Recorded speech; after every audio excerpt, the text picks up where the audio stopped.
Ángel, háblame del Club Detectives. Bueno, pues hacemos cosas chéveres, la pasamos bien, buscamos pistas, dibujamos, hacemos teatro, es muy chévere. ¿Qué has aprendido?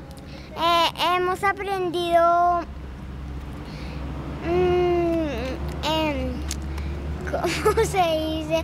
Valores como escuchar y respetar, pero en ética me dijeron otros valores más. ¿Cómo cuáles? ¿Cuáles son los valores que aplicarías en el Club Detectives? Honestidad, compartir, honestidad. ¿Ya?